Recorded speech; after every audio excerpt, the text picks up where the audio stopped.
With Enlisted having multiple campaigns spanning multiple time periods, new and old players might get lost in choosing their favorite campaign, because let's be honest, there is no way in heck you can complete every campaign in Enlisted, at least not without spending tons, if not hundreds of thousands of hours. Therefore, I am making this video to allow you to decide what's your best campaign, what campaign situation suits you, and therefore which campaign is the best for your liking. By the end of this video, I hope you guys have chosen your favorite campaign, and that said, before this video has started, I'm just gonna say that this video has been possible for the friends at Discord, meaning that if you haven't liked, subscribe, or joined the Discord, I highly suggest that you do that. But that said, let's get started with the video.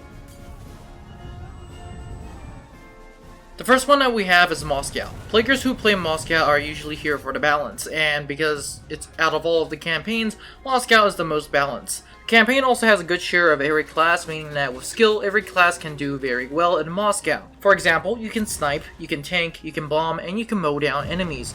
Although I usually suggest Moscow for new players, I also suggest Moscow for the older players, considering the fact that all the maps, although are not the best in the game, do make you think on the strategic level and have you commit actions that are helpful for your team. That said, Moscow has a lot of issues, and the first one of them is the buildings. The ones that are made out of wood can be easily shot through, and the person behind them can easily die. And although I did say it is one of the most balanced campaigns in all of Enlisted, it is slightly favored towards the allies, especially in tanks. Also, the grind is boring considering the fact that after level 20, you basically have to get semi-autos, which means that everything before level 20, which is going to be a very long stretch, is just going to be you firing a bolt action rifle, which is not going to be fun until you get your SMGs, which is quite fun, let me be honest. That said, if you are a fan of snow, a jack of all trades, I suggest Moscow for you, considering the fact that it is one of my favorite campaigns, and it is also one of the best campaigns in Enlisted.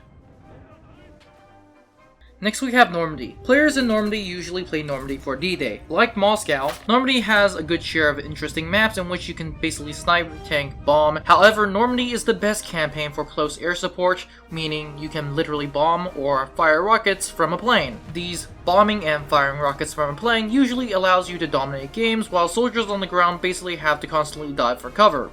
In Normandy, you start out with some of the worst weapons in game and end up with some of the deadliest weapons, such as the FG-42. That said, players in Normandy have to deal with multiple bad maps, which are mostly designed in favor of the attackers, and although Normandy is extremely fun if you know, and if your team knows what they're doing. That said, while the Allies have the slight advantage in Moscow, the Axis have the advantage, especially in the late game in Normandy. Next we have Berlin. Players in Berlin are here for the close quarter combat experience. They are here for quick reflexes considering the fact that all the late war equipment can easily mow you down within seconds. Berlin is all about in your face, and in your face but nothing personal considering the fact that it's all about reflexes once again and how fast you can shoot when being shot back. Players in Berlin don't have to deal with cast bombing considering the fact that everything is in the buildings. However, tanks do rule supreme in Berlin. That said, they can be easily taken out by both sides considering the fact that Berlin has some extremely deadly anti-tank weapons. Berlin has a mix of good maps, including Conquest, Demolition, Invasion, and most notably, the Train. That said, players who like to relax, especially in terms of reflexes, this is not the campaign for you. Berlin is all about quick on your reflexes, and for those who actually like to relax by literally being in a stressful situation, Berlin is the definition of your relaxing, if that's the case. But that said, Berlin is once again extremely in your face. Berlin also has a slight bias towards Axis, but in all reality, Berlin is also one of the most balanced maps. Next we have Tunisia, and players in Tunisia are here for the other factions, most notably the others, which include Italy and the British. They are also here for the deserts and a few new weapons. Tunisia is once again a jack of all trades situation in which you basically can snipe, bomb, tank, and have close quarters combat, of which sniping is actually more prevalent in this situation. That said, most of the kills will be once again given to the infantry considering the tanks are still in the early games and basically tanks and planes are quite limited. The maps are relatively flat and relatively well designed, however Tunisia has a bias towards allies considering the fact that their SMGs and most notably tanks are very good. Players who play the allies are definitely going to have an easier time than playing as the Axis, so therefore if I suggest a good campaign for you and a good early start, Allies Tunisia is one of the best. Overall, Tunisia can be extremely fun, especially with a good team. This is Tunisia for you, a really good focus on new weapons, the other factions, a flat map, and the deserts.